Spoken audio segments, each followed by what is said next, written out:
adalah menurut Dr. Taufik Pasya MPD dalam buku berjudul Brain Management for Self Improvement, dia mengatakan bahwa otak tengah dan batang otak itu adalah sistem limbik. Amigdala ini mengatur sistem limbik, ada di sistem limbik. Itu kalau emosi itu dilarikan ke batang otak, itu akan menghasilkan seperti ini.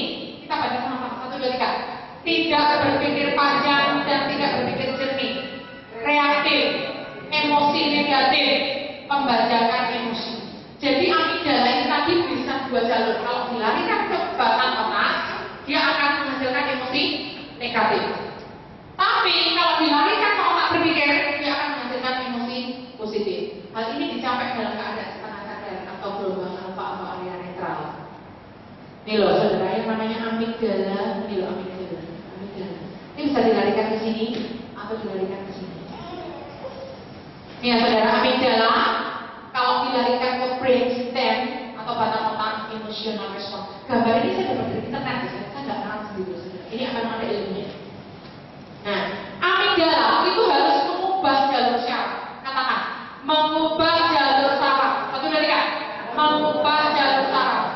Jalur saraf ini diubah, jangan ke batang otak, tapi ke otak berpikir, akan menghasilkan emosi positif, pengendalian emosi, dan tingkat kesadaran. Dan operasikan emosi di otak berpikir, jangan di sistem limbik. Jadi operasikan emosi itu dari amigdala ini ke atas, jangan ke bawah. Nah ini saudara. Nah ini saudara sekali gelombang gamma. Jadi sensor input dari 5 mata indera, kalau quick scan 12 milisecond dengan slower input 24 milisecond. Milisecond itu maksudnya per 1000 detik ya saudara. 12 per 1000 detik, mili ini artinya per 1000. Jadi 12 per 1000 detik sama 24 per 1000 detik lebih cepat mana? Lebih cepat yang 12. 24 nya lebih lama nih loh, slower input. Kalau yang quick scan ini lewat amigdala, lewat primitive brain, adalah instinctual memory, instinctual cell, menghasilkan instant cognitive reaction, thoughtless instinctual emotional response. Tapi kalau neocortex atau modern brain menghasilkan cognitive exercise, psychological cell, menghasilkan considered thought reaction, thoughtful instinctual emotional cell response. Ini adalah slower. Ini katakan cara cepat. 1, 2, 3. Lewat batang otak.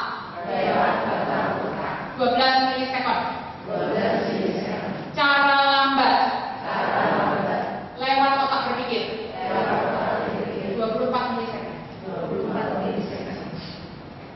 Nah, ini ada terjemahannya. Terjemahannya ada baca ya di dalam. Kalau ada saya nggak tulis halamannya, susah dari halaman.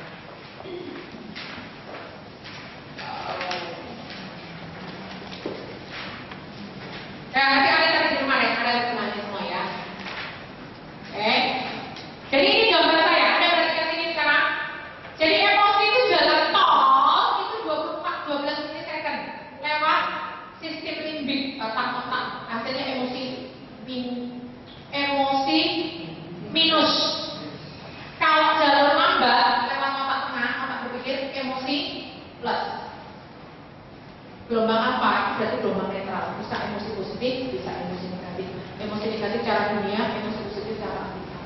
Contohnya emosi negatif, orang mabuk. Orang mabuk itu gelombang apa? Sadar. Kalau sadar kok sempoyongan kayak jatuh gini. Gak sadar kok bisa pulang ke rumah. Ayo. Orang mabuk gelombang apa? Gelombang apa? Dibilang sadar. Ya.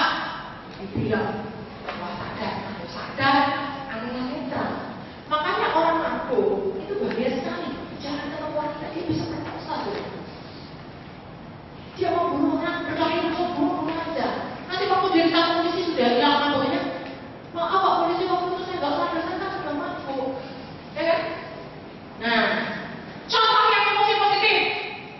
Ya, emosi 5, 18 kita dari sama-sama 1, 2, 3. Dan janganlah kamu mabuk oleh anggota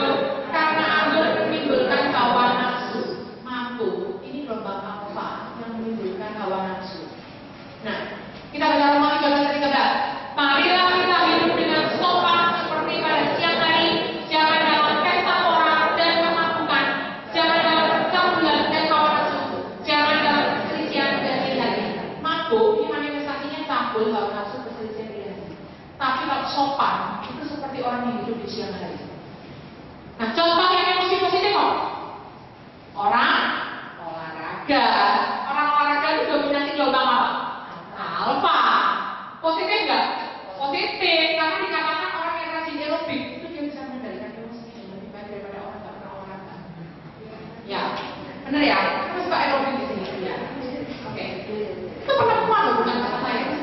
Sekarang kita hubungkan apa hubungannya gelombang otak, pikiran sadar sama otak. Yang ini, gelombang gamma dan beta itu adalah pikiran sadar bekerja di otak berpikir. Gelombang alfa itu adalah perantara ada di sisi B. Di sini perantara antara pikiran sadar dan bawah sadar. Gelombang theta dan delta itu pikiran bawah sadar ada di mata otak. Jelas sampai sini? Lanjut. Rumusnya, semua yang diulang-ulang di gelombang beta dan dilakukan di gelombang alfa itu akan mendapat gelombang delta. Semua yang Anda lakukan lama-lama jadi kebiasaan. Kebiasaan yang Anda lakukan terus lama-lama jadi karakter. Karakter itu mengendam di pikiran bawah sadar Anda menjadi suatu nggak bisa dirubah dengan pengobatan, tapi sulit ubahnya. Kecuali dengan kuasa Tuhan. Muncul kembali secara otomatis yang 9 kali lipat lebih kuat daripada gelombang sadar. Apa yang sudah tertanam itu akan muncul secara otomatis lebih kuat 9 kali lipat daripada pikiran sadar. Oke? Ya, rumusnya kayak gini. Apa yang dilakukan di pikiran sadar di gelombang alfa adalah pintu gerbang masuk ke pikiran bawah sadar terus gitu. Lanjut, gelombang theta 9 kali lipat gelombang beta. Pikiran sadar 9 kali lipat lebih kuat daripada pikiran sadar. Nah, sekarang korelasi apa fungsi mesencephalon atau otak tengah, gelombang alfa dan teori pikiran. Pertemuan dua ilmu. Wah, tadi kan udah medis, psikologis. Nah, sekarang dua ilmu ini rapat bersama. Hasilnya saudara, cocok nggak? Katanya kalau fungsi mesencephalon secara kedokteran mengatur emosi, gerakan mata, lensa mata, diameter kubit, visual, gerak otak, menyusun memori baru, rekoles memori, kontrol emosi dan hormon. Kalau menurut psikologi, gelombang alfa yang lari ke batang otak itu ada pengaruh dengan emosi, benar? Relax, benar? Relax kan ini toh, kontrol emosi. Visualisasi benar? Iya, kan gelombang alfa itu tadi menghayal, visualisasi, perhatian, tutup mata. Visualisasi ada hubungan sama pergerakan bola mata nggak?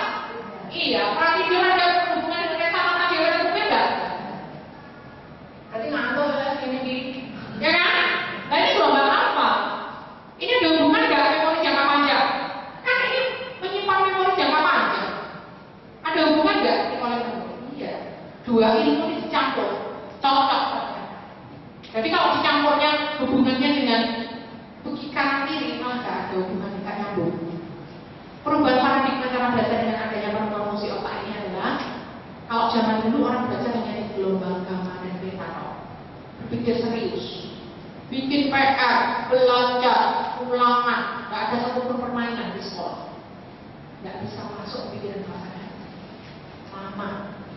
Tapi zaman sekarang harus berubah pakai gelombang apa? Dengan permainan, dengan relaks anak-anak diajak senang-senang, teorinya dimainkan, dibuat percobaan, dibuat laboratorium dan sebagainya. Langsung masuk ke pikiran bahasa cepat karena gelombang alfa ini akses masuk ke pikiran bahasa. Tergantung sekarang bagaimana masuk ke pikiran bahasa. Hanya ada dua cara dunia atau cara Afrika. Nah, ritual memasuki pikiran bahasa ada di dalam akal saudara. Kita tidak akan akses sendiri di luar. Ini loh, kasih gambar duren. Duren itu kok disembunyi di mana aja. Duren dari rumah. Nanti kamu minta, aku sendiri. Tahu. Kamu lihat main. Ya. Otak tengah itu adalah menghubung pikiran sadar dan bawah sadar. Metode menutup mata. Nah ini sekarang mulai dipakai metode menutup mata gelombang alfa. Karena pada saat mata ditutup, itu masuk ke pikiran bawah sadar lebih gampang. Kalau mata ini dibuka, suruh konsentrasi bayangkan matahari, dia lihat doang, mata yang ditutup. Itu ada di ritual semua. Nah, bisa nggak membaca dengan indera peraba? Skin vision, bisa. Orang buta bisa merasakan buku ini tebelnya seberapa dibandingkan makalah ini tebel makalah dia bisa tahu. Uang bisa tahu, uang 5.000 ke 10.000 ke 500.000 dia tahu, 60.000 dia tahu. Saya pernah ketemu orang buta, ini pasti uangnya bisa loh gampang pasti. Nah, orang buta bisa mendeteksi dia akan berani pakai tongkat, dia bisa merasakan suaranya. Dia kalau datang ke rumahnya dia, ha, bisa tahu pengampulan suaranya seberapa untuk mendeteksi seberapa jauh antara kaki dia dengan tadi kita tahu semua. Tapi orang buta itu nggak bisa baca apa yang tertera di tuang itu, nggak bisa. Kecuali tuang itu ditulis dengan huruf braille. Tanya aja dokter orang nggak bisa. Coba suruh meraba tebelnya buku ini, bisa membuka tulisannya di ini apa? PA hari pertama apa isinya? Ya nggak bisa. Saya bisanya kok braille karena saya meraba saya nggak bisa. Skinnya tuh udah seperti itu saudara. Bisa. Dokter itu mengakui orang buta tidak bisa membaca koran kecuali kalau koran itu ditulis dalam huruf braille dalam Indonesia. Efek samping bagi organ telinga dengan suara terapi gelombang saturasi itu saudara. Telinganya harus, apalagi diulang-ulang dalam 2 hari, apalagi diperpanjang lagi dalam latihan berikutnya. Dan efek Mozart, di efek Mozart dikatakan anak yang sekolahnya itu ada serombongan anak yang melihat lomba balapan truk dengan suara truk yang sangat besar, mereka ketakutan, mereka nangis, mereka teriak, mereka tutup telinganya karena volumenya di atas 120 desibel. Kalau ada buku yang menulis desibelnya berapa, jangan percaya. Tidak ada orang yang boleh masuk karena kita tidak tahu lagi desibelnya. Keras loh suaranya saudara. Hasil penelitian ada di New York yang kelasnya di dekat rel kereta api. Anak-anaknya 11 bulan terbelakang dari kelas normal karena mereka dengan suara yang berisik terus. Ternyata terganggu, cara berpikirnya terganggu menurun. Pada saat kelasnya dipindah ke kelas lain kembali normal. Efek sampingnya bagi organ mata, kalau itu matanya akan mengalami gangguan saudara. Karena apa? Kurang melihat cahaya. Bayangin rumah Anda itu potongan 4 hari. Tiba-tiba keluar yang sinar matahari langsung swilok, ya kan? Nah, gitu aja lah, di dalam perut kan gelap terus. Begitu dia lahir, dia masih ya kan, silau. Efek sampingnya secara kejiwaan trauma. Kenapa trauma? Lampunya digelapkan. Anak-anak tidak berdaya, dipaksa sama orang tuanya, dipisahkan dari orang tuanya sekian jam, dipisahkan dari acara sekolah minggu, ditutup matanya, mendengar suara yang sangat keras, diulang-ulang terus dengan proses yang sama, dan diforsir dalam beberapa hari dalam puluhan jam. Dan anak-anak yang gagal diaktifasi itu akan ditekan oleh orang tuanya, karena orang tua sudah terlanjur keluar uang yang cukup lumayan. Dan dalam keseharian harus dipaksa lagi tutup mata, dipaksa berhati-hati. Dan hasil pulangan mereka dipantau. Kalau enggak pintar, karena orang tua malu-malu, kamu mau bikin malu, sudah tak kamu masih mau ngomong banyak, hasil rapatmu kok enggak ada perubahan, akan dipaksa orang tua. Dan mereka dipaksa menjadi jenius. Pada pemahaman mereka cuma sampai level kreatif.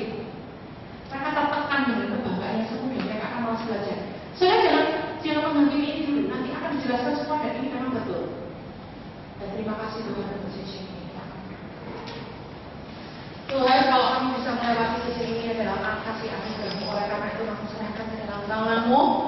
Istirahat kami sebentar akan malam dan Mu memberkati sesi-sesi berikutnya. Minta pencerahan kehidupan pertolongan dari Tuhan.